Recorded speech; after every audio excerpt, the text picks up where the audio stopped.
This tutorial review will show you how to add music to an Instagram feed post.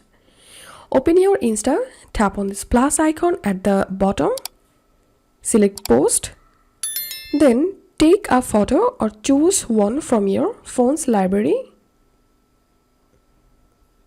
Tap on next and tap the music option at the top. And now select a music from here, or you can search for a particular music by using the search box at the top.